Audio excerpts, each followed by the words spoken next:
माँ को ये चिंता थी कि कहीं उसकी बेटी को कोई बदमाश परेशान न करे, इसलिए उसने उसके लिए एक जादुई बेल्ट बनाई थी। जब तक लड़की खुद ना चाहे, कोई और उस बेल्ट को खोल ही नहीं सकता था। कुछ दिन बाद लड़की स्कूल में एडमिशन लेने गई। माँ की चिंता सच निकली। जैसे ही वो स्कूल पहुंची, उस पर स्टूडेंट काउंसिल प्रेसिडेंट की नजर पड़ गई। जब लड़की फॉर्म भर रही थी, प्रेसिडेंट ने चुपचाप किसी को कॉल कर दिया। फिर लड़की हॉस्टल चेक इन के लिए निकल गई। रास्ते में अचानक दो गुंडे उसे रोक लेते हैं। वो उसे तंग करने लगते हैं और प्लान करते हैं कि उसे पास के एक झाड़ी वाले एरिया में ले जाएं, जहां कोई ना हो। तभी अचानक प्रेसिडेंट वहां आकर हीरो बन के लड़की को बचाता है। उसके खतरनाक लुक्स देखकर वो दोनों गुंडे भाग जाते हैं। इस घटना के बाद जो लड़की अब तक कुछ भी नहीं समझती थी, उसे उसी वक्त प्रेसिडेंट से प्यार हो जाता है। इसके बाद प्रेसिडेंट ने लड़की को प्रॉपर अटेंशन देना शुरू किया। वो बहुत स्वीट, केयरिंग, रोमांटिक था, जिससे लड़की को एक ऐसा प्यार मिला जो उसने पहले कभी महसूस नहीं किया था। कुछ ही दिनों में दोनों ने रिलेशनशिप कंफर्म कर लिया। जब प्रेसिडेंट को लगा टाइम सही है, तो उसने लड़की को अपने घर ले जाने का प्लान बनाया ताकि वो अपने पेरेंट्स से मिलवा सके। लड़की के वेलकम के लिए उसके मम्मी पापा खुद जंगल में शिकार पर गए। अगली सुबह बॉयफ्रेंड के साथ लड़की एक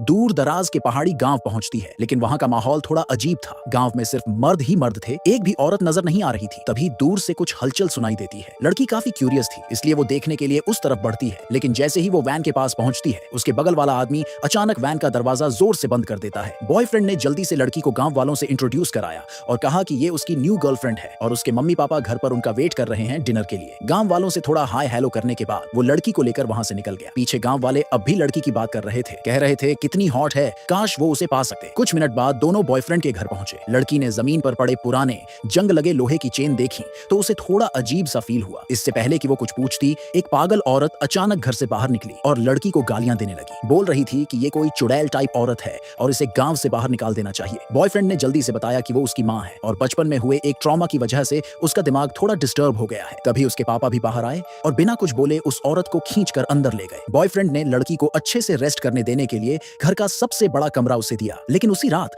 जब लड़की सोने ही वाली थी, तो बॉयफ्रेंड अपने पापा को लेकर उसके कमरे के बाहर आ गया और कहा कि गांव की एक रस्म है जहां नई बहू को किसी बड़े बुजुर्ग से नहलवाया जाता है। अब क्योंकि उसकी माँ ठीक नहीं है, तो ये काम उसके पापा करेंगे। लड़की ये सुनकर हैरान रह गई कि उसका ससुर उसे नहलाएगा। लेकिन तभी उसे वो छोटा सा पेपर याद आया जो उस पागल औरत ने उसे चुपके से पकड़ा दिया था, जिसमें लिखा था कि ये सब लोग ह्यूमन ट्रैफिकर हैं। ये जानकर लड़की के अंदर कुछ और ही चाल चलने की एक्साइटमेंट आ गई, तो उसने एक्टिंग की जैसे वो मान गई हो। जैसे ही बॉयफ्रेंड कमरे से गया, ससुर ने जल्दी से कहा, चलो अब कपड़े उतारो। लड़की को अपनी मम्मी की दी हुई जादुई बेल्ट याद आई, जो कोई और खोल ही नहीं सकता था। जब तक लड़की खुद न चाहे, तो उसने बड़ी मासूमियत से कहा, आप ही खोल दो ये बेल्ट। पर उसे क्या पता था कि अगले ही सेकंड वो खुद लड़की का शिकार बनने वाला है।